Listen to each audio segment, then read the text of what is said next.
자, 시작해 보겠습니다. 자, 그래서 앞서 얘기 드린 대로 라플라스 트랜스폼은 복소수를 활용을 하는 것이고요. 여기 앞서서 보시면 Z는 뭐 보통 복소수 하면 X 더하기 YJ 뭐 이런 식으로 표현하는데요. 지금 이 Z, G값을 대신해서 S라고 하는 복소수 똑같은 거예요. 라플라스 트랜스폼에서 S는 뭘 뜻하냐? 결국 복소수를 뜻하는 거고요. 이 복소수로 S라고 하는 걸 집어넣어서 이와 같이 적분 변환이라는 걸 합니다. 그러니까 원래 시간에 대한 요소가 있는데 그 모든 시간에 대해서 무한대부터 0까지 2의 마이너스 ST라는 걸 곱을 해서 뭔가 복소수 형태로 변환을 시킨 것이고요. 여러분들이 이 라플라스 트랜스폼은 2학년 전자회로 쪽에서도 아마 나올 거라고 보고 있고요. 우리가 어떤 그 신호라고 하는 것들을 신호가 뭔가 그래프 형태로 나타났을 때 시간에 대해서 얼마만큼 변하는가, 그 다음에 주파수 레벨에서 얼마만큼 변하는가, 이런 부분들을 따지기 위해서 만들어진 방법론 중에 하나입니다. 그래서 여러분들이 그 주파수하고 시간에 대해서 어떻게 평가를 해서 얘기를 할 수 있냐면요, 아까 그래프를 한번 볼까요? 얘의 경우를 지금 보시면 얘의 경우 보면 시간에 대해서 변하고 있는데, 물론 시간에 대해서 변하잖아요. 시간이 이쪽 X축이고 Y 방향으로는 지금 앰플리튜드 변이가 이렇게 변하고 있는데, 시간이 지났음에도 불구하고 얘의 주파수, 즉 주기 또는 진동수, 이런 주파수 레벨에서 보시면 똑같은 주파수를 그리고 있죠. 주파수 변이 간격 자체가 똑같잖아요, 파형이. 그래서 주파수가 시간에 대해서도 변화가 없구나, 이런 파형이 되겠고요. 이 다음 PD 컨트롤을 쓴 경우에 보시면은 시간에 대해서도 진폭이 변하죠. 그래서 시간에 대해서 뭔가 변하는 요소가 있고, 주파수를 보시면은 간격으로 보세요. 간격들이 거의 대부분 지금 보면 크기가 약 요만한 칸인데요. 이렇게 변하고, 뒤쪽에 가서도 거의 사실 변화가 없습니다. 그래서 시간에 대해서 변하는 요소가 있지만 주파수 레벨은 변화가 거의 없이 끝으로 갈수록 되게 0으로 수렴하고 있지만, 이 고정적인 이 간격들이라고 하는 것들은 크게 변화가 없이 똑같이 유지되고 있는 것들을 보실 수 있어요. 그래서 우리가 어떤 신호를 해석할 때는 신호 자체가 사인이나 코사인 형태로 만들어지는 경우가 많고요. 특히나 여러분들이 알고 계시는 퓨리어 시리즈, 퓨리어 트랜스폼 같은 경우엔 아예 사인과 코사인의 형태로 표현하죠.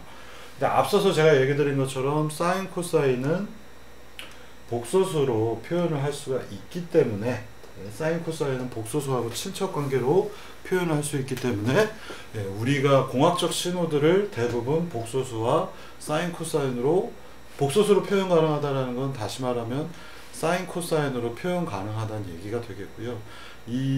여러분들이 알고 계시는 모든 대부분의 신호들 중에 많은 것들을 보시면, 우리가 걸으면 걸을 때도 진폭이라고, 보폭이 일정하게 걷게 되면 거기서 어떤 형태의 파형들이 나올 것이고, 이 신호를 해석해 보면 똑같은 보폭으로 걷게 되면 주파수가 일정하게 될 거고요.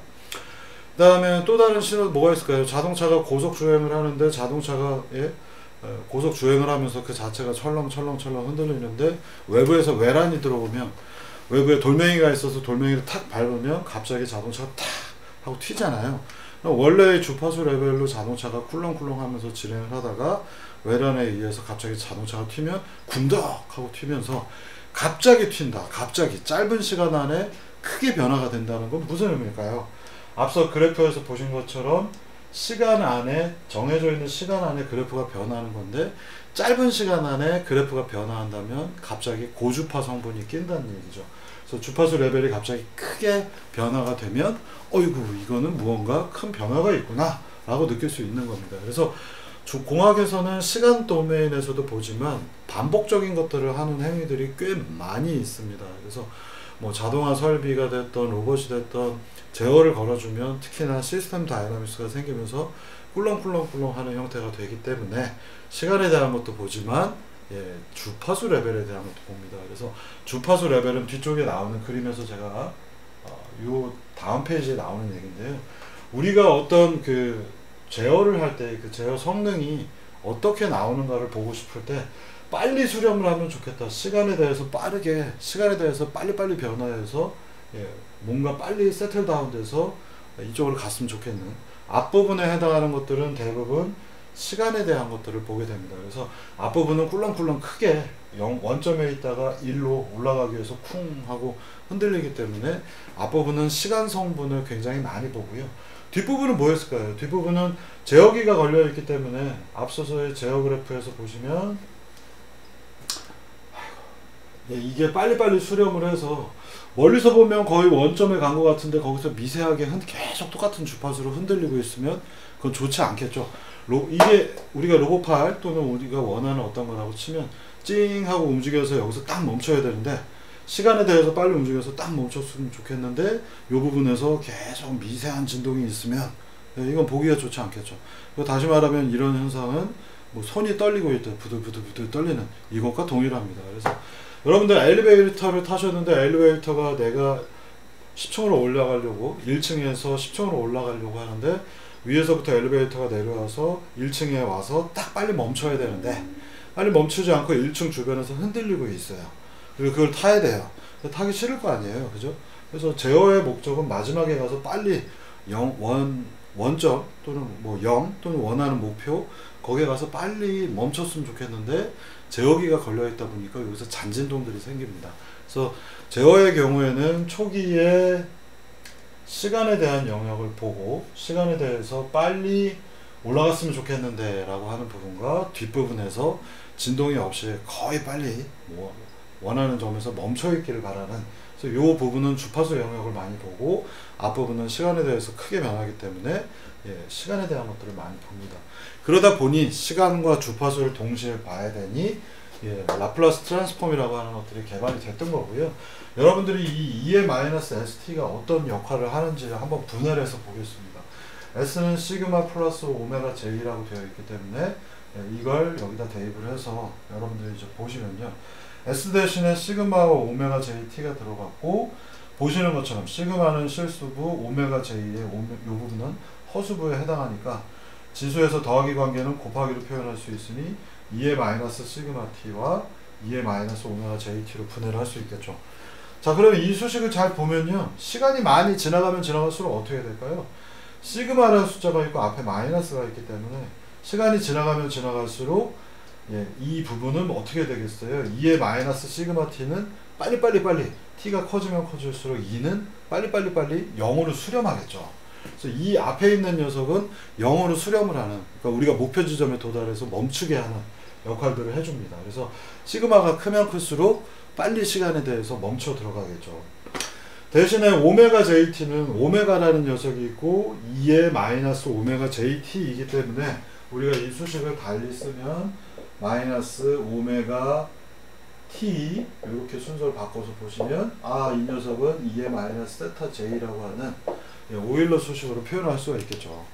그래서 오일러 수식으로 표현해 놓고 얘들은 변형을 시키면은 전부 다 사인 코사인으로 변형을 할 수 있으니 이때의 오메가 t라고 하는 부분이 결국은 어떻게 되냐면 복잡하게 되어 있지만 어떤 형태로 변화를 하게 되면 이 수식은 오메가 t다라고 앞서서 제가 설명을 했었잖아요. 두 개의 2의 마이너스 세타 j와 2의 플러스 세타 j를 합치게 되면 사인이나 또는 코사인으로 바뀌기 때문에, 그리고 사인 코사인은 각각 위상 차이가 90도만 있기 때문에 사인이든 코사인이든 상관없습니다.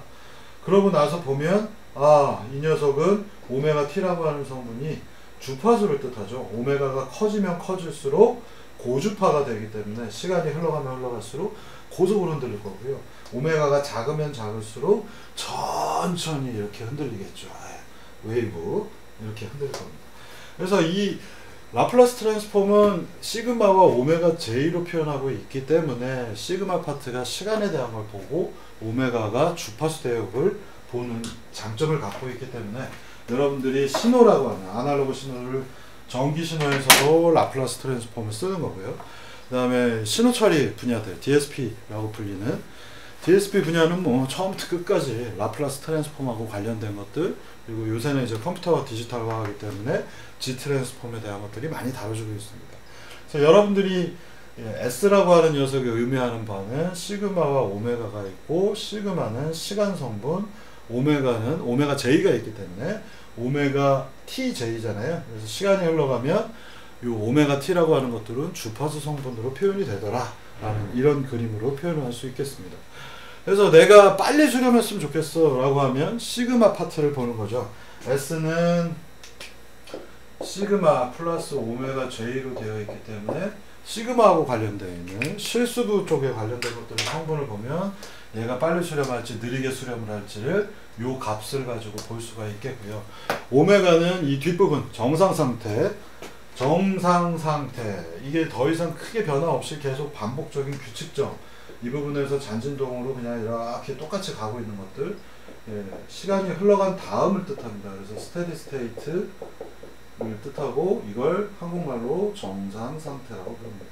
그래서 이 정상 상태는요, 정상이다 비정상이다 그걸 뜻하는 건지는 제가 정확하게 모르겠는데 그 의미하고는 상관이 없고요. 이 정상은 아마 한자가 다를 겁니다. 그래서 이 정상은 변화가 없이 일정한 상태를 뜻해서 스테디. 여러분들 그 영화 같은 데 보시면 스테디캠이라는 용어 쓰죠. 그러니까 흔들리지 않는 편안한 침대, 흔들리지 않는 카메라, 스테디 상태를 얘기하는 겁니다. 얘가 잔진동은 있지만 카메라가 살짝 흔들릴 수는 있겠지만 계속 똑같은 상태를 유지해 주는 것, 시간이 흘러가는 것들 스테디라고 부릅니다. 그래서 또 다른 말로는 여러분들 그 책들에 보면 스테디셀러, 그래서 세월이 지나가도 뭐 예를 들면 뭐가 있을까요? 뭐 셜록 홈즈 이런 책들은 제가 어릴 때도 봤고 여러분이 어릴 때도 봤고 앞으로 여러분들이 자식을 낳아도 그 자식 세대도 보게 되는 책들이죠. 오래 지나도 계속 팔리고 있는 것들. 정상 상태에 돌입했다는 얘기입니다. 그래서 고전 관련된 것들은 여전히 잘 팔리고 있기 때문에 스테디라고 부르고 있어요. 자, 그래서 우리가 이 라플라스 트랜스폼을 하게 되면 S는 시그마 플러스 오메가 J이기 때문에 시그마 성분 실수부를 보면 시간에 대한 걸 알 수 있고 그 다음에 허수부를 보게 되면 정상 상태에 대한 것들을 볼 수 있기 때문에 굉장히 유용한 툴이라서 제어 쪽뿐만 아니라 신호 처리하는 모든 분야에서 라플라스 트랜스폼을 다 쓰는 겁니다. 그리고 여러분들이 이 라플라스 트랜스폼을 이해하실 때에는 시간이 흘러갈 거라는 것들을 꼭 생각을 하셔야 돼요. 그래서 2의 마이너스 ST이기 때문에 t, 시간 t가 있어서 시간 t가 지나가면 지나갈수록 이게 음수이니까 2의 음수가 계속 커지니까 2의 되게 큰 음수가 들어간다면 이 값은 빨리 0으로 수렴하고 이 뒤에 있는 이 부분은 0으로 수렴을 하니까 결국 최종적으로 어떤 파형이 원점, 에러가 줄어들어서 원점에 갈 거고요. 그럼에도 불구하고 이 시그마가 천천히 되게 작은 값이라서 천천히 들어간다면 오메가의 영향이 이제 드러나면서 스테디 스테이트 쪽에 해당하는 것들의 성분들이 보일 겁니다. 그래서 이거를 보기 위해서 우리가 이거를 표현한다면 시간이 중요한 타임 도메인, 시간이 되게 타임 도미넌트한 시간이 중요한 영역은 천이 과정이라고 불리는 트랜지언트. 여러분 트랜지스터 생각하시면 되죠. 트랜지스터는 상태가 열렸다 닫혔다 하는 구조라 트랜지언트 용어가 붙었던 거고요. 그 다음에 시간이 많이 흘러가는 상태는 스테디 스테이트라고 부릅니다. 그래서 이 부분 한국말로 천이 상태, 천이, 그 다음에 여기는 정상 상태라고 불러요. 그래서 라플라스 트랜스폼을 보게 되면 이 두 가지가 복소 평면 위에서 잘 보이기 때문에 많이 쓰이고 있다라고 생각하시면 되고, 시간은 무조건 끝까지 무한히 가는 것이기 때문에 무한대에 대한 적분 변환을 하는 것입니다. 그래서 이 모든 사람들이 라플라스 트랜스폼을 배웠을 겁니다. 아마 2학년 때도 배우고 3학년 때도 배우는데 배운 것과 기억하는 것, 기억은 못해도 좋은데 배우고 나서 이게 어떤 의미가 있다라는 것들은 여러분들이 이제 4학년이니까 졸업할 거 아니에요. 계속 가지고 계셔야 되는 거고, 라플라스 트랜스폼을 했더니 시간이 빠른 부분과 시간이 많이 흐른 부분 두 가지를 잘 보여주더라 라는 성격을 알고 계셔야 됩니다. 자, 그래서 이제 라플라스 트랜스폼은 그 자체로는 여러분들이 이거 적분해야 되니까 어렵겠다라고 느끼지만 절대 그렇지 않고요. FT, 시간에 대한 건 FS가 되겠고, 이게 뭔지 지금 모르겠지만 이거 배웠잖아요. 배우긴 배웠을 거예요. 뭐가 됐던 이 부분은 FS 표현되고, X라고 하는 녀석들은 XS로 표현하겠고, 미분을 한 번 할 때마다 S제곱이 붙기 때문에 S제곱, S, 그리고 여기는 아무것도 없어서 K를 뽑아내면 이제 우리가 라플라스 도메인에서 본 입력과 출력 관계를 볼 수가 있게 됩니다. 그래서 여기 이 수식은 S는 한 번 미분한 걸 뜻하고요. S분의 1은 S의 역수가 될 거 아니에요. S가 있고 S분의 1이 있으면 S는 마이너스 1을 승에 해당하니까 얘는 미분, S가 1이면 미분을 한 번 했다는 얘기인데 마이너스가 붙으면 적분을 한 번 했다는 얘기가 되겠습니다. 그래서 우리가 S제곱이 있으면 얘는 두 번 미분했구나, X2-구나. 그 다음에 S제곱분의 1이 있으면 얘는 적분을 두 번 했구나. 이런 식으로 생각하시면 되겠습니다. 이것만 붙이면 되니까 우리가 라플라스 트랜스폼을 하게 되면 굉장히 쉽게 이 식으로 외우지 않고도 간단하게 처리할 수 있어요. 자, 그러면 이제 이 수식을 입력이 뭔가, 입력 F를 넣었을 때 X가 어떻게 되는지를 보고 싶은 거기 때문에 입력은 F고 X는 출력이라 인풋분의 아웃풋으로 보게 되면 F분의 X가 나오고 우리는 이와 같은 수식을 갖습니다. 복소수 분의 1 이런 수식이 되니까 여러분들이 되게 싫어하는 복잡한 수식이 될 거고요. 그렇지만 여러분들 이걸 조금만 여기서 더 보시면 ms 제곱 더하기 bs 더하기 k 이거는 여러분들이 잘 알고 계시는 근해 공식하고 근해 공식으로도 쉽게 분해를 할 수가 있겠죠. 그래서 2차식이기 때문에 분해를 한다면 이 수식은 무언가 근이 두 개 나오니까 s 플러스 p1, s 플러스 p2라고 하는 두 가지가 나올 거고 p1, p2는 복소수 안에 속해 있는 녀석입니다. 근데 요때 요 녀석이 도대체 무엇을 뜻하는가 라고 하는 것들, 얘들이 지금 밑에 있기 때문에 분모가 0이 되는 경우들을 얘기를 하려고 하는 거고요. 분모가 0이 되면 우리는 이걸 극점이라고 그러고요. 분자가 0이 되면, 지금은 상수라서 0이 될 수 없겠지만 분자가 0이 되는 것은 0점이라고 합니다. 그래서 극점과 0점, 여기에 있는 해들 두 가지를 극점과 0점이라고 그러고요. 극점, 0점 표현하기도 어려워서 극점, 남극, 북극, 폴입니다. 폴. 그래서 이걸 폴이라고 그러고요. 위에 있는 것들을 지로라고 부르고 있죠. 그런데 예전에는 이러한 종류의 다이나믹스들을 평가할 때 되게 재밌는 성격 중에 하나, 여기에 폴이 있구나, 여기 두 개의 폴이 있고 이 폴을 보면 이 시스템 거동을 얘기를 할 수 있는 것, 이게 바로 여러분들이 제어에서 배웠는지 안 배웠는지 모르겠는데 담당 교수님한테 물어보니까 살짝 안 배운 것 같은데, 이게 0이 되는 여러 가지 헤드를 토대로 해서 그림을 그려놓은 것이 루트 로커스라고 하는 근궤적 기법이 되겠습니다. 그래서 그 근궤적을 보면 이 제어 시스템 다이나믹스가 어떤 성격을 갖고 있기 때문에 내가 어떻게 제어를 해야겠다 라고 하는 게 보이는 거고요. 여러분들이 이거를 다 푸는 과정들이 자동 제어 책에도 설명이 되어 있지만 사실 기본적인 컨셉만 이해하고 나면 결국은 매트랩을 이용해서 보통 플롯을 찍습니다.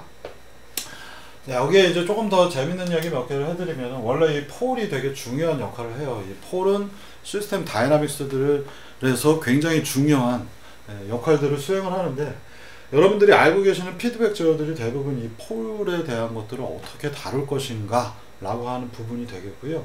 근데 이제 우리의 목표는 인풋이 들어가서 아웃풋을 빨리 특정한 값인데 그 값은 우리가 좌표 이동을 하게 되면 쉽게 표현하면 목표가 0이 되게 하는 게 목표인데요.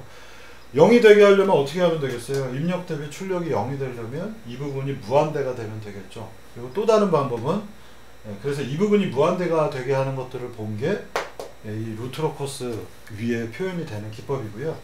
그 다음에는 이게 인풋 대비 출력이 빨리 0이 됐으면 좋겠는데, 여기는 지금 1로 표현되어 있지만 제로가 여기 부분에도 뭔가 복잡한 수식들이 생길 수 있습니다. 그러면 옛날에는 이 폴드를 이용을 해서 제어를 하는 게 여러분들 알고 계시는 PD 컨트롤 다 거의 대부분의 제어 기법인데, 요새는 이 0점을 토대로 해서 제어를 하는 기법들도 나오고 있습니다. 그래서 이 밑에 있는 폴드를 통해서 제어를 하면 어지간한 경우에는 안정성을 다 만족을 해줄 수 있게 설계를 하면 되기 때문에 되게 쉽게 여러분들도 쉽게 제어를 할 수 있는데, 단점은 뭐냐? 제어를 하면 제어가 좀 느립니다. 그러니까 여러분들이 알고 계시는 PD 제어, PID 제어는 이 녀석이 수렴을 할 때까지 시간이 좀 걸리죠. 이 폴을 이용하지 않고 만약 이 윗부분을 0으로 만들어 버릴 수 있다면 입력을 넣자마자 곧바로 출력이 0이 되잖아요. 목표로 하는 값이 될 수 있어서 이 제로 쪽에 0이 되게 하는 기법, 이게 제로 다이나믹스를 이용한 방법인데, 아쉽게도 이 제로 다이나믹스는 안정성에 대한 부분들을 얘기를 할 수가 없습니다. 근데 이제 재밌는 얘기 조금 더 제가 추가해서 한다면, 안정성 측면에서 이 제로 다이나믹스를 이용하는 기법들은 제로 다이나믹스를 곧바로 0으로 만들 수만 있다면 한 스텝만에 내가 원하는 대로 팍 하고 제어를 할 수 있기 때문에 고속 시스템들에 많이 쓰입니다. 그리고 고속 시스템 중에 대표적인 거, 예를 들면 민항기가 날아간다, 뭐 PD 컨트롤 같은 거 쓰겠지만 뭐 일부 PD도 쓰고 다른 기법도 씁니다만, 그 경우에는 피드백 제어를 해서 포울 기반으로 제어를 하면 천천히 안정성 있게 원하는 좌표로 갈 수 있는데, 전투기 또는 미사일, 로켓 쪽에도 PD 쓰는, 제로 다이나믹스 쓰는지 제가 정확하게 모르겠는데, 전투기나 이런 부분에서는 고속 제어를 해야 되기 때문에 제로 다이나믹스 같은 걸 써서 빨리빨리 원하는 위치로 탕탕 움직이는 이런 식으로 합니다. 그리고 여러분들이 잘 알고 계시는 이 제로 다이나믹스의 대표적인 사례가 뭐냐면, 저쪽 옆에 있는 저쪽 박혜원 이제 교수님이죠. 박혜원 박사가 예전에 했었던 치타, 여러분들 보셨을 거예요. 저 치타 로봇 있죠. 이렇게 점프하는 로봇들. 로봇이 점프를 해서 빨리빨리 땅에 수렴해서 착지해야 되고, 또 다음 턴에 또 점프를 해야 되는데, 이거를 전형적인 옛날 스타일의 PD 제어로, 뭔가 이 피드백 제어로 하려고 하면은 시간이 딸려요. 빨리빨리 내가 해야 되기 때문에 고속 제어해야 되는 경우에 제로 다이나믹스 쓴 거고요. 그래서 박혜원 박사가 예전에 제로 다이나믹스 썼던 뭐 되게 좋은 사례가 있습니다. 그래서 이 제로 다이나믹스라고 하는 것들은, 저는 석사 때 저희 랩에 제가 있었던 곳에서 제로 다이나믹스를 다뤘기 때문에 조금 알고 있는 편인데, 제가 이 제로 다이나믹스 갖고 얘기를 해보면 아시는 분들이 거의 만나기가 어렵습니다. 그래서 제로 다이나믹스 같은 기법들이 이제 최근에 고속 제어를 하기 위해서 필요한 거고요. 여러분들이 뭐 지금은 많이 포기들을 했다고 보겠습니다만, 대학교 1, 2학년 때는 나는 뭐 고속으로 움직이는 로봇을 만들 거야, 뭐 뛰는 로봇을 만들 거야, 피드백 제어 해갖고는 사실상 거의 불가능합니다. 그래서 제로 다이나믹스 같은 고급 기법들을 활용해야 되기 때문에, 한 100명, 저기 전문가 그룹 중에서도 100명 중에 제로 다이나믹스 어떻게 쓰게 라고 물어보면 한 명 대답할까 말까 하거든요. 그래서 고급 기법들 군에 속하는 거고, 여러분들이 뭔가 나는 그냥 내가 배운 거 가지고 이걸 열심히 하면 되겠지 라고 생각하지만 그러지가 않고요. 고급 기법이 필요한 분야는 고급 기법을 활용을 해야 제대로 동작을 합니다. 그래서 여러분들이 로봇 분야는 많이 알면 알수록 내가 할 수 있는 것들이 점점 늘어나는 것이고, 상위 지식들이 많이 필요로 합니다. 여러분들 학교 때 배운 것들은 이제 그냥 정말 기본기고, 제가 맨날 얘기하는 대로 로봇 관련된 학과들은 6년제나 10년제로 해야 된다. 그래야 그나마 뭐래도 좀 할 줄 알게 된다라고 하는 것들은 배워야 되는 게 워낙에 많기 때문에 그렇습니다. 자, 방금 전에 이제 보셨던 F분의 X, 입력분의 출력이고, 걔를 폴로, 밑에 폴이 있고, 여기 아까 MS제곱, CS 더하기 K 이런 것들이 있었는데, 숫자로 제가 대체했고요. 매트랩에서 표현하기 위해서 미지수 뺐습니다. 위에는 역시 제로 부분에, 제로가 없이 여기는 지금 1만 있는 다이나믹스예요. 그럼 얘는 해를 2개를 가질 거고, 그 해를 토대로 해서 매트랩으로 찍어 보게 되면 그림이 이와 같이 나옵니다. 그래서 얘가 2개의 해를 가질 거 아니에요. 여러분들 이거 다 계산할 수 있어요. 근해 공식 써가지고 계산해 보시면, 뭐 2a분의 마이너스 1 플러스 마이너스 1 빼기 4, 그리고 i가 등장을 하겠죠. 자, 그래서 2a니까 여기는 이렇게 되겠고, 마이너스 0.5 플러스 마이너스 2분의 루트 3, 여긴 1 빼기 4니까 i가 나왔고 3만 이렇게 남겠죠. 자, 그래서 이 녀석의 수식은 보시면은 요걸 이게 0이 되는 경우, 폴들 극점을 찾아보면은 뭔가, 이게 지금 복소수잖아요. 복소수기 때문에 얘는 마이너스 0.5 시간축에서 복소 공간에서 보면, 자, 여기 보시면 0.6과 0.4 사이 요 부분에 뭐가 라인들이 그려져 있고요. 그 다음에 플러스 마이너스이기 때문에 2분의 루트 3, 루트 3은 1.78이니까 2도 나누면 약 0.8, 뭐 이 정도, 0.9, 그 사이겠죠. 그래서 점 2개가, 여기 X자 2개가 이렇게 표현이 되어 있는 것들을 보실 수가 있습니다. 그리고 이걸 토대로 해서 루트 로커스 근궤적을 쭉 그려보면은, 내가 무언가를 선택한다 해서 여기 K값 같은 걸 붙여놓게 되면, 얘가 요 두 부분이 근이 되겠고요. 그 근을 만족하면서 이 녀석의 거동은 이렇게 움직인다라고 매트랩에서 그려집니다. 자, 여러분들이 이 그림을 보는 방법을 사실 자동 제어 시간에 배워야 되는데 이걸 푸는 것도 중요하지만 요새 많은 경우에 그리고 실제로 연구자들 사이에서도 이런 부분은 이게 뭔지 이해했으면 이제 매트랩 같은 도구들을 활용하기 때문에 이 녀석이 무슨 의미가 있는지를 잘 생각을 하셔야 되겠고요. 여기에서 보시면 얘가 이 거동이 보여주는 거는 이 폴을 토대로 해서 이렇게 보이거든요. 그래서 만약 우리가 개인 값을 써서 이 부분에 K 이런 것들을 붙인다면 K가 증가하면 증가할수록 여기서부터 시작해서 이렇게 이 거동이 바뀐다는 얘기입니다. 그래서 K 값이 커지면 커질수록 거동이 이렇게 돼요.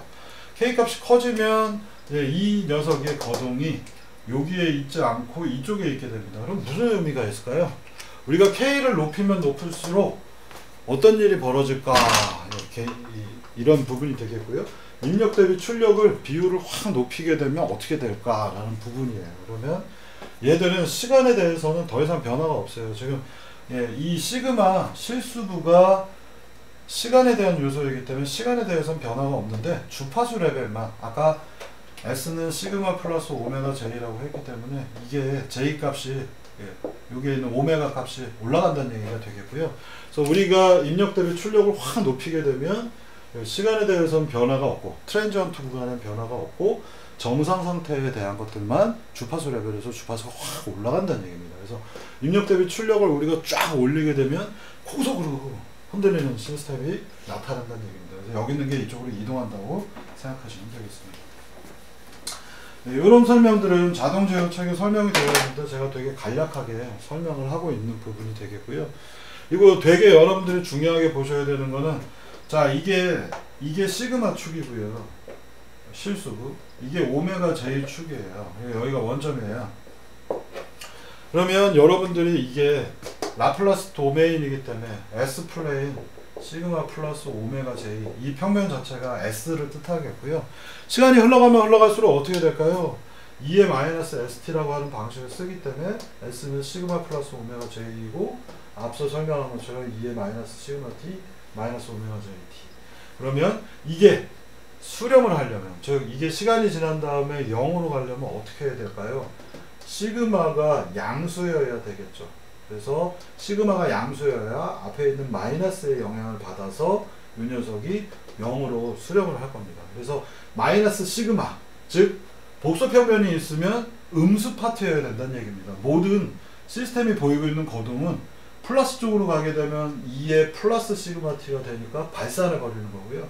마이너스 시그마 t는 시간이 지나면 0이 되니까 모든 라플라스 도메인에서의 그림들은 이 축을 중심으로 해서 왼쪽 파트에 있어야 됩니다. 이게 여러분들이 안정성이라고 하는 측면에서 어떤 우리가 라플라스 도메인으로 신호를 그렸는데 그 신호는 다 왼쪽에 이 허수축을 기점으로 해서 왼쪽에 있지 않으면 발산한다 라고 생각하시면 되겠습니다.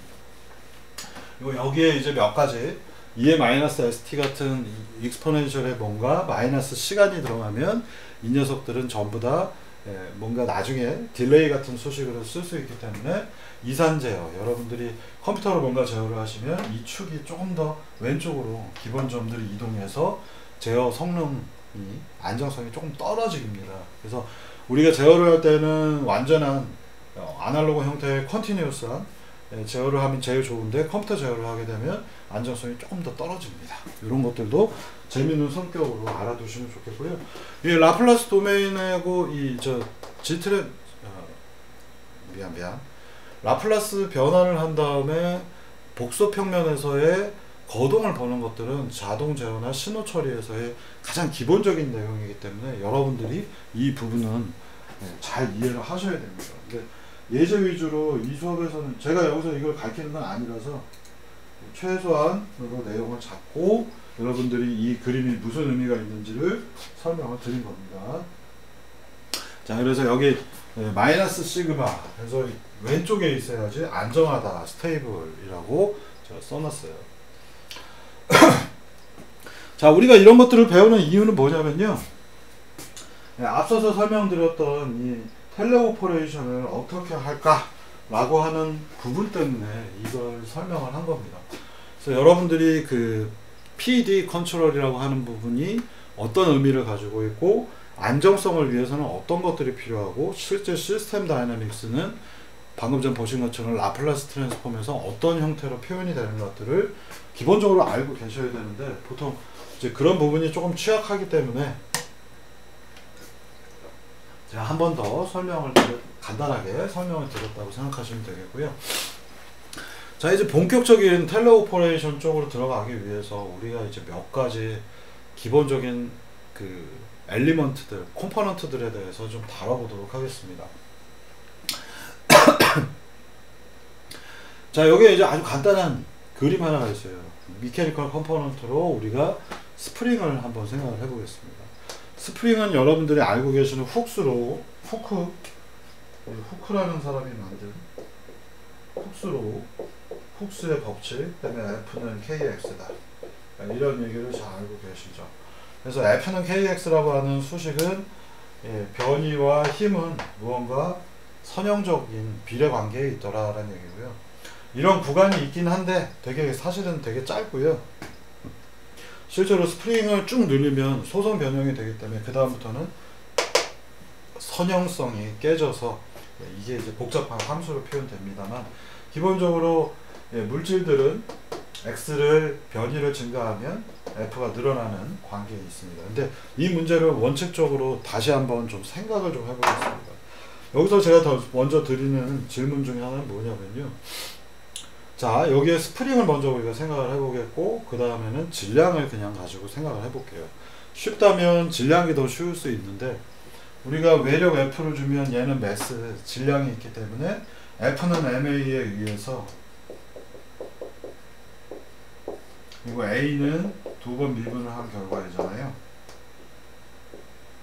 이렇게 될 거라. 우리가 질량이 있는데 이 녀석의 힘, 외력 F를 가하면 이 녀석은 어떻게 됩니까? 가속도를 갖고 움직이죠. 원인과 결과로 좀 생각을 해보면 좋겠습니다. 인과관계, 원인과 결과예요. F를 넣었기 때문에 가속도가 생겼죠.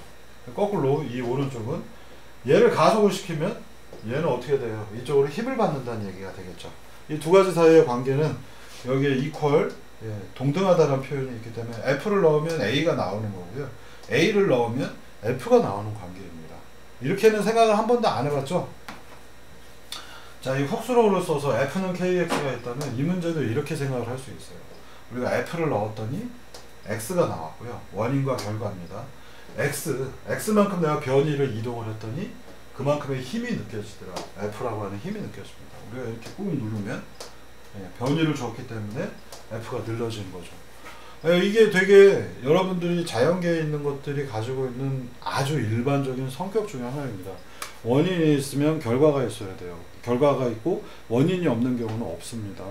그래서 이 원인과 결과로 되어 있는 세계관을 인과 율에 따라서 코잘리티라고 하는 인과 율에 따라서 뭐 인과관계, 내가 원인이 있으면 결과가 있다라고 부르는 인과관계, 코잘리티가 되겠습니다. 재미를 좀 그려놔봤습니다.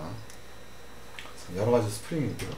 그래서 이 스프링 구조를 여러분들이 이제 F를 넣으면 X가 나오고 X를 넣으면 F가 나온다라는 이 아주 간단한 원리, 인과율에 따라서 문제를 좀 바꿔보겠습니다. 내가 어떤 스프링이 있는데 그 스프링이 이렇게 휘어있다고 가정을 해보겠고요. 입력 F를 넣으면 어떻게 돼요? 출력 X가 나오겠죠. 그죠? 여기에 X를 넣게 되면 이쪽으로 또 F가 나올 겁니다. 그림을 이렇게 생각을 하시라는 얘기예요. 그래서 F를 넣으면 X가 나오고 뭐 X를 넣으면 F가 나오고 이렇게 표현한다면 이거는 전자회로로도 또 똑같이 표현할 수 있어요. 그래서 우리가 V를 넣으면 V를 전압을 걸어주고 여기에 뭔가가 있다면 그게 전류 형태로 나오겠고 전류 소스가 있어서 전류를 넣으면 여기에 있는 뭔가 저항이죠. 넣으면 전압이 등장을 할 겁니다. 그래서 F는 KX, V는 IR 이 두 가지는 여러분들이 이거는 F는 KX는 인과율에 따라서 코잘리티에 따라서 기계 파트에서 쓰이는 부분이 되겠고 V는 IR도 선형 수식이기 때문에 이렇게 선형이잖아요. I하고 V는 저항에 비례하더라라는 선형 관계이기 때문에 V를 넣으면 I가 나오고 I를 넣으면 V가 나오는 관계입니다. 그래서 왜 이걸 이렇게 자꾸 표현을 하냐면은 아무래도 전자회로 관련된 것들이 모든 것들을 좀 쉽게 또 표현할 수 있는 수단 중에 하나이기 때문에 이 전자회로에서 많이 쓰이는 형태 투포트, 포트가 두 개 있잖아요. 입력과 출력에 해당하는 투포트들로 모든 문제를 재정의를 하려고 합니다. 자, 그래서 방금 전 얘기 드린 것처럼 F를 넣으면 X가 나오고, 반대로 노란색으로 표현되어 있는 X를 넣으면 F가 나오고, 문제를 이렇게 설계를 한 거고요. V를 넣으면 I가 나오고, I를 넣으면 V가 나오고, 저항이 있기 때문에 이렇게 분해를 해 놓겠고요. 이렇게 포트라고 하는 것들을 쓰게 되면 우리가 마스터, 슬레이브, 마스터 쪽과 슬레이브 쪽을 두 가지를 연결하기가 편하다는 얘기입니다. 그러니까 우리가 어떤 조이스틱이 있는데,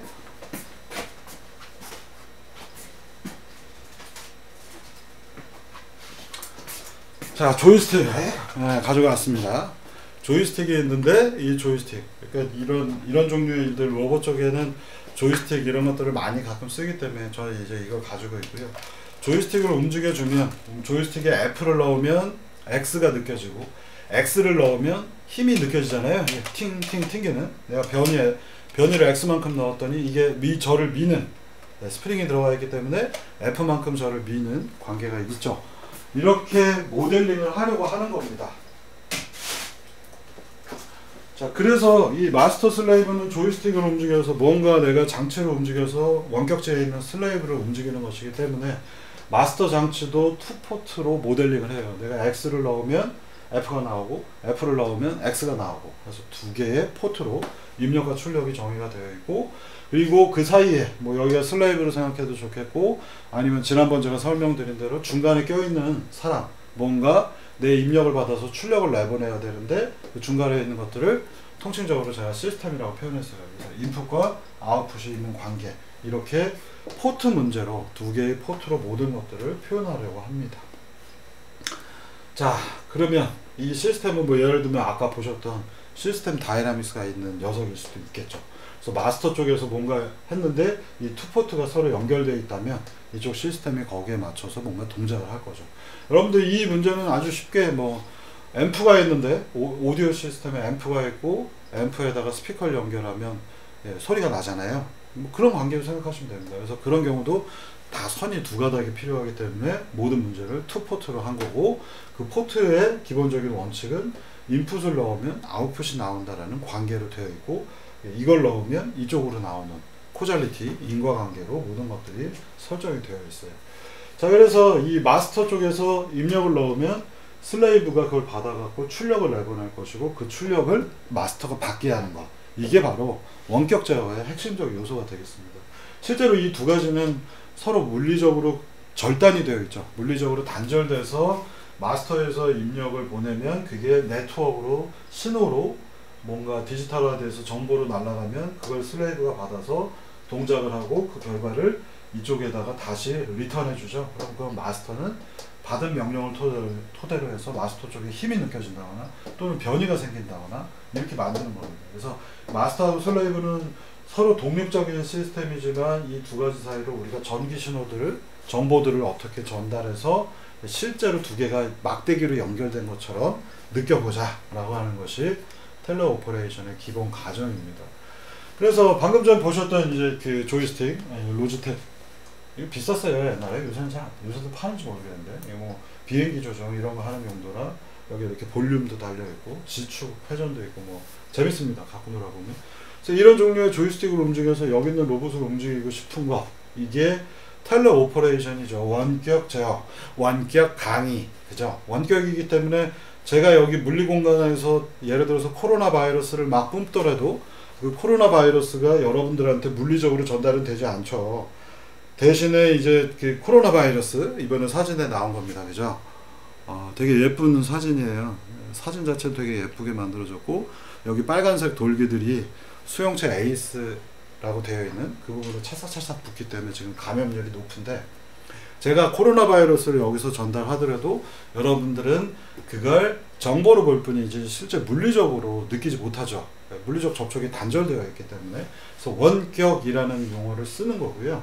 그래서 여기에 있는 조이스틱의 움직임이 원격지에 전이가 돼서 원격지로 전송이 돼서 여기 있는 로봇이 움직이는 것, 정의 텔레오퍼레이션이라 부릅니다. 원격 제어. 왜 제어인데, 오퍼레이션인데 왜 제어냐?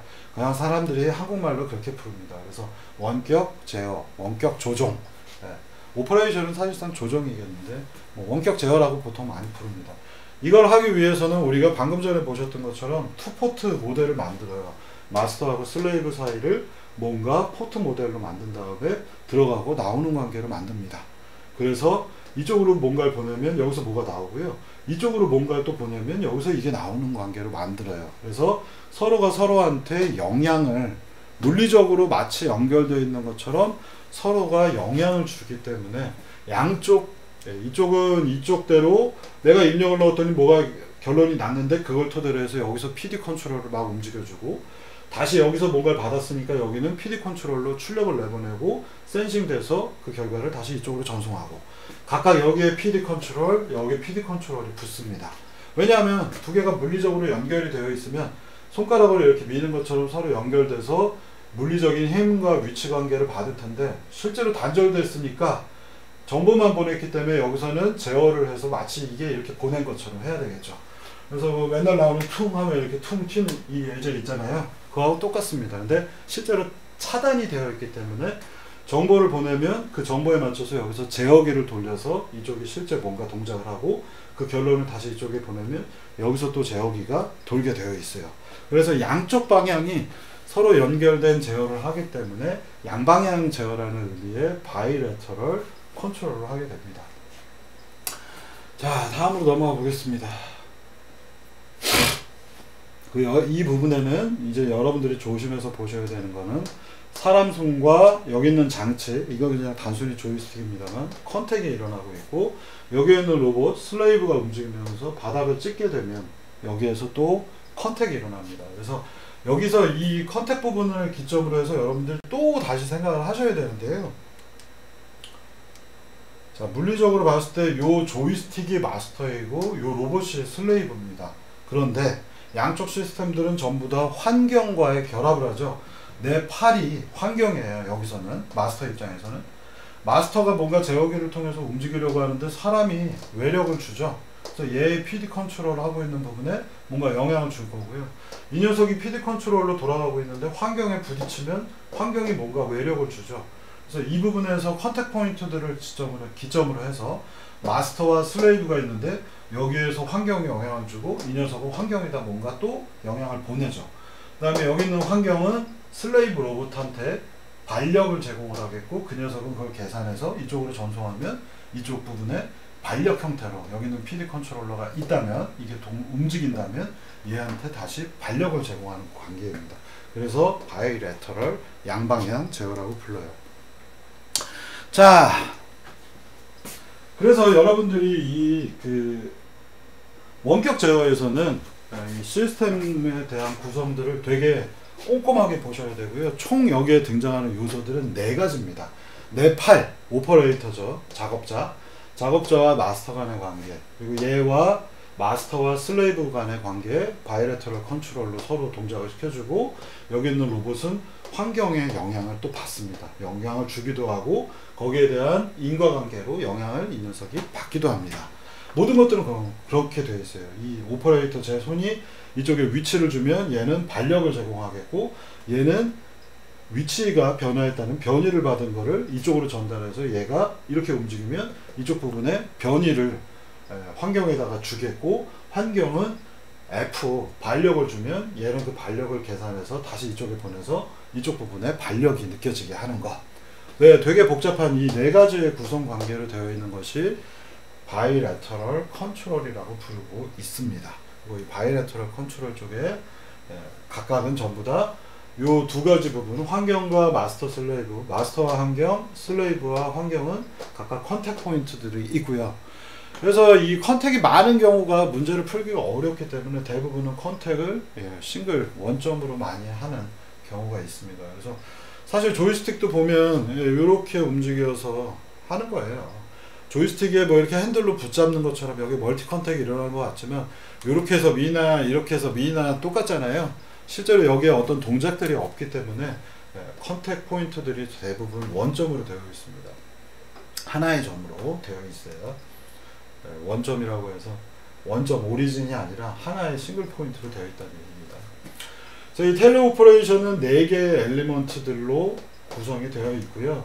다음에 얘네들은 다시 앞서 말씀드린 것처럼 얘 입장에서의 환경, 슬레이브 입장에서의 환경들의 요소를 지배를 받고 있습니다. 그래서 이거를 모델링을 하게 되면 지금 보시는 것처럼 이런 식의 모델이 가능합니다. 그래서 이 부분에 마스터 장치를 무언가 다이어그램으로 표현했고요. 여기에는 오퍼레이터, 저의 팔 같은 존재죠. 그 부분도 모델링을 해서 두 개 사이가 연결이 되어 있고, 실제로 마스터하고 슬레이브는 물리적으로는 차단되어 있어요. 이쪽에선 신호만 보낼 뿐이죠.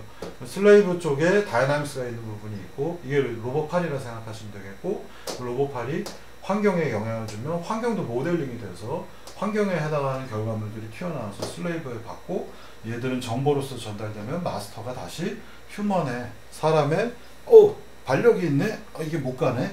하게 느끼게 하는 구조입니다. 이 구조는 요코코지라고 하는 그 연구자가 1994년도에 처음 제안을 했습니다. 이전에도 비슷한 모델들이 있긴 했었습니다만, 이 다이어그램 자체가 보통은 제가 강의 자료를 만들면은 뭐 대부분은 새로 제가 다 새로 만드는데, 요 그림만큼은 여러분들이 많은 곳에서 이 원격 제어 관련된 부분에서 보실 수 있는 그림이라 그냥 그대로 논문에 있는 그림을 그대로 갖고 온 것이고요. 이 요코코지가 이 그림을 제안하면서부터 무언가 문제가 조금 정의가 잘 되기 시작했습니다. 옛날에는 원격 제어가, 여러분들이 여기서 조심하셔야 되는 건, 원격 제어는 원래 옛날에는 이렇게 했어요. 그냥 얘가 여기다 명령을 보내면 이게 전달돼서 얘가 움직이고 끝! 이렇게만 했습니다. 가! 하면 저게 그냥 가기만 하는 거예요. 근데 이쪽으로만, 원사이드로만 마스터, 오퍼레이터가 마스터의 명령을 보내면 슬레이브에 전달돼서 그게 환경에 영향을 미쳤는데, 환경에서 생기는 반력 또는 변이를 거꾸로 반대쪽으로 보내주자 라고 하는 컨셉에서 시작된 게 바로 이 요코코지의 바이레터럴 컨트롤이라고 하는 컨셉이 되겠고요. 그래서 옛날엔 그냥 이렇게만 하는 것도 원격 제어라고 했지만, 최근에는 이미 이 백으로 피드백이 걸리는 것들도 포함해, 이게 사실 더 중요하고 복잡해집니다. 왜 그러냐면, 우리가 이제 원자로 안에 로봇을 넣었어요. 그러면 오퍼레이터가 움직이는데, 원자로 안에서 로봇이 움직이는데 걔가 옆에 있는 파이프를 쳐서 원자로가 터질지 어떨지 알 수가 없잖아요.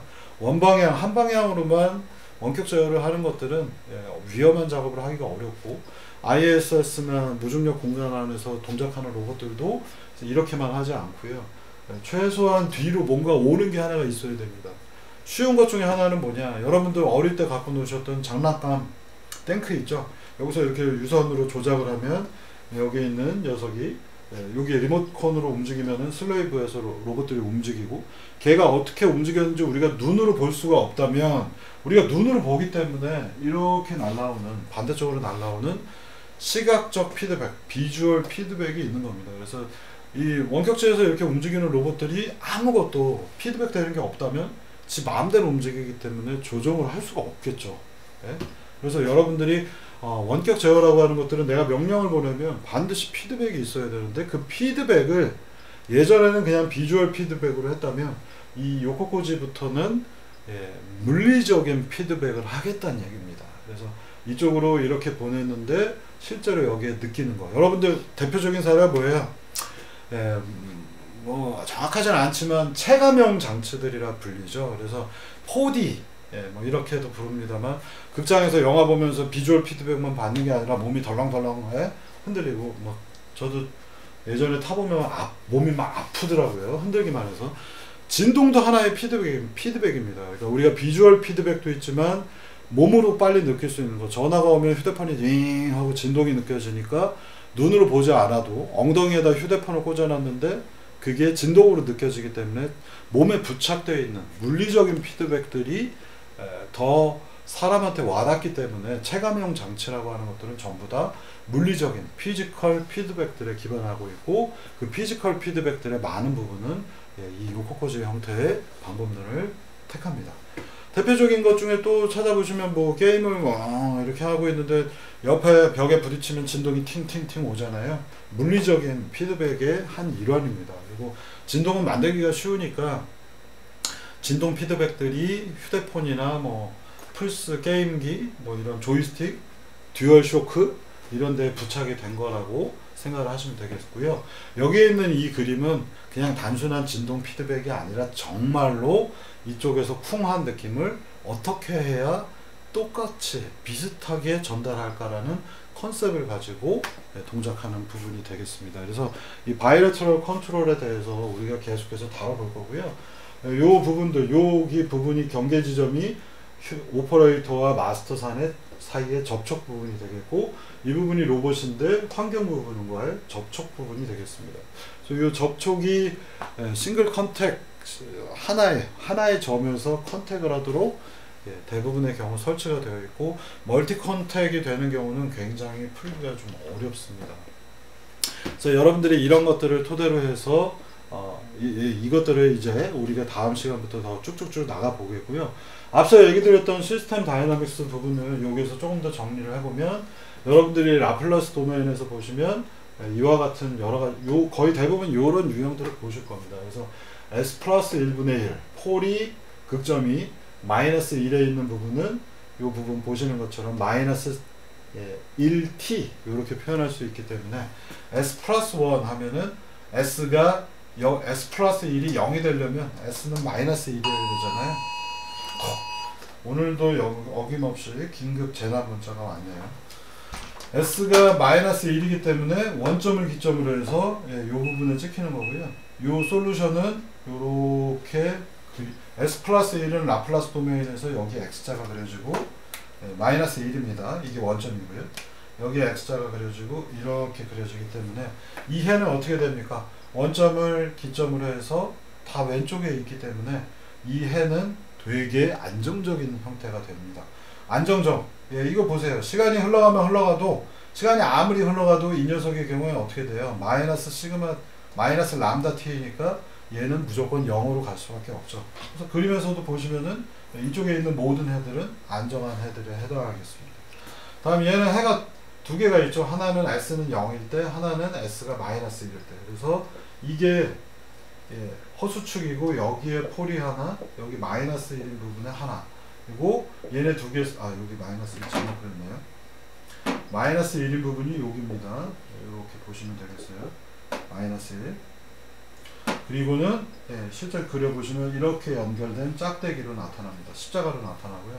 그래서 우리가 시간이 기본적으로 왼쪽에 있기 때문에 이 해는 안정해야, 그리고 주파수를 높여도 입력 대비 출력의 난이도를 막 우리가 되게 세게 움직여도 얘네들은 다 왼쪽에만 있기 때문에 무조건 안정적입니다. 그래서 거꾸로 생각해 보면 얘는 어떤 시스템이냐면 댐퍼가 가운데 이렇게 박혀 있어요. 댐퍼의 기호가 되겠고, 매스가 있어요. 스프링과 매스가 아니라, 그러니까 거꾸로 얘기했네. 매스와 스프링이 아니라 매스와 댐퍼만 있는 경우에 어떻게 되는가?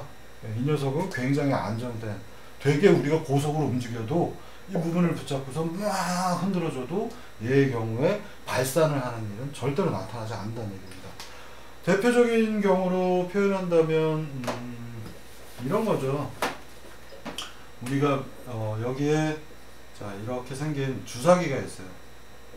피스톤이 이렇게 박혀 있고 주사기가 이렇게 박혀 있는 문제를 생각하시면 되겠습니다. 그리고 여기에 매스가 박혀 있어요. 내가 이쪽 끝단을 잡고 이렇게 푹푹 움직이면 이 사이에 공기가 압축이 됐다 풀려났다 하겠죠. 그리고 공기는 옆으로 이렇게 빠진다고 하고, 이 끝단에 매스가 매달려 있다면 내가 이걸 붙잡고서 힘 F를 주면 아무리 고속으로 흔들어도 이 매스 M은 발산해 버려서 팡 하고 튀어나가지 않습니다. 어쨌든 이 끝단에서 매달려 있거나 내가 이렇게 흔들어 주는 거에 따라서 푸파 왔다 갔다 할 뿐이죠. 그래서 요런 경우에 해당하는 게 바로 이 시스템이 되겠고요.